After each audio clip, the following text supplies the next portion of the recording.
आचार्य जी, plane crash के बहुत सारे मामलों में पक्षियों के टकराने या बर्ड हिट का कारण बताया जाता हो, तो क्या बर्ड हिट का भी कोई क्लाइमेट चेंज से रिलेटेड कारण हो सकता हो? हाँ देखो, बिल्कुल क्लाइमेट चेंज से टेम्परेचर बढ़ता है और टेम्परेचर बढ़ने का बर्ड एक्टिविटी पर जो असर पड़ता है वो एयरक्राफ्ट्स के लिए बहुत ख़तरनाक होता है। पहली चीज़ तो ये है कि जब ज़मीन के पास की हवा गर्म होती है, जैसे आजकल गर्मियाँ चल रही हैं इन दिनों में, तो थर्मल करंट्स बनती हैं ऊपर को जाने वाली। गर्म हवा ऊपर को उठेगी ना, तो थर्मल अपड्राफ्ट्स या थर्मल करंट्स होती हैं, वो ऊपर को उठती हैं। तो जो बड़े पक्षी होते हैं जैसे चील है, गिद्ध, ईगल, वल्चर्स, ये सब होते हैं ना, तो उनको आसानी हो जाती है कि ऊपर की ओर एक गर्म हवा की करंट जा ही रही है, ऐसे ऐसे ऐसे, जो उनको बिना पंख चलाए या कम पंख चलाने की मेहनत में उनको वो ऊपर की ओर ले जाती है। तो वो ऊपर उठ करके उन रेंजेस में पहुंच जाते हैं जहां एयरक्राफ्ट्स ऑपरेट करते हैं। तो जो थर्मल करंट्स होते हैं और इन थर्मल करंट्स के कारण जो पक्षी कम मेहनत में ऊपर पहुंच जाते हैं, वो एयरक्राफ्ट के बर्ड हिट मामलों में हम पाते हैं कि बड़ा खतरा बनते। तो ये तो पहली चीज़ हो गई।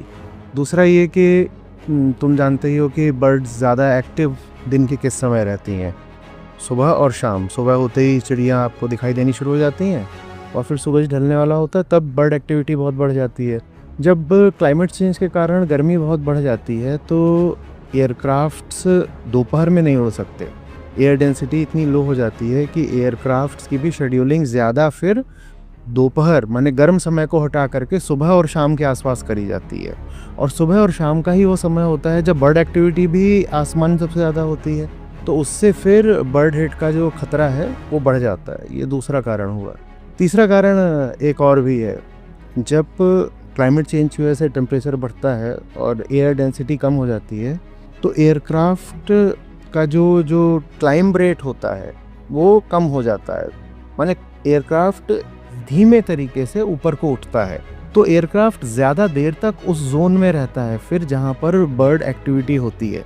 अगर एयरक्राफ्ट अपने नॉर्मल क्लाइंब रेट से ऊपर उठ जाए तो कम समय तक बर्ड्स के जोन में रहेगा और फिर वो ज़्यादा बर्ड्स के जोन में रहता है।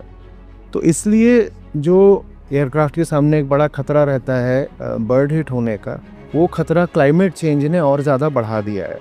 अभी जो दुर्घटना में देखने को मिली है उसमें क्या हुआ है ये तो एक्सपर्ट्स ही बता सकते हैं। उसमें लंबी चौड़ी जांच चलेगी, वो कई एंगल से देखेंगे और एविडेंसेस इकट्ठा करेंगे और तब